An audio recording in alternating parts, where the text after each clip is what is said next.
My name is Emma Louise Coffey and I'm here today at the Teagasc National Dairy Conference. We've just finished the session on getting to grips with labour on dairy farms.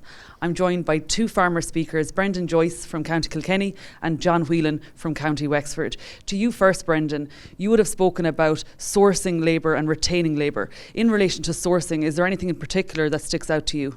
Well, I suppose, Emma Louise, sourcing labour, I suppose, is be prepared to look outside the box. I know I do have, during the summer, my kids are at the age now, I suppose, 15, 16 years of age, that they're involved in GA and they're involved in different things. So I'd have a good few, say, their age comrades would be coming to me looking, would have milkings to do during the summer holidays, even weekends, whatever.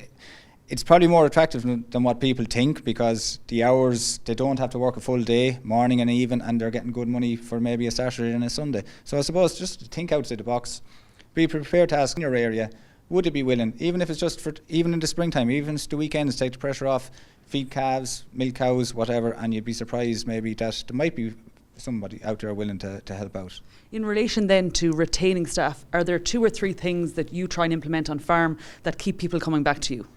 I suppose treat them right, I suppose, both financially, I suppose, which is important for everyone, I suppose. We're all living in an age now that people need a good standard of living. And I suppose then in flexibility then with staff as well. You have to be prepared. What some days mightn't suit them, some days might suit them. So I suppose it's probably, I suppose the main message to give out, I suppose, is not to think maybe God, I need a full-time labour unit. Maybe look, you might get 2 or 3 people. You might get someone that might be willing to come in 2 or 3 hours in the morning. Someone might be willing to do an even milking, or you might have someone willing to do maybe a Saturday or Sunday. So just take it bit by bit. I suppose every bit helps. And to you, John, there were some headline figures from your presentation. There's 1,000 acres within your system, 700 cows, 400 replacements. So you can't do that alone. So you're talking, you've a lot of staff, people coming in and out, be it full-time and part-time. How have you trained yourself to move from working on your own on farm to managing all of these people? Yeah, well, I suppose you probably learn by experience in a lot of cases. You have to evaluate your staff, and I suppose a few years ago I set about how to get the best out of my day and the staff's day, and you do that by making a simple system, that staff are gliding through work seamlessly through the day, without them being under pressure, without them feeling hard done, or any of that. Make it as simple as possible so they can get through their day, and they go home in the evening and think they got a great day's work done and they feel invigorated.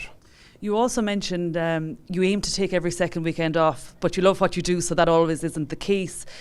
But also that you have interest in ploughing, so I suppose an activity outside of the dairy farm which takes you off for prolonged periods of time. How do you ensure the work is done to the best standard while you're not there? Well, first of all, you have to trust your staff, and if you don't trust your staff, they shouldn't be there.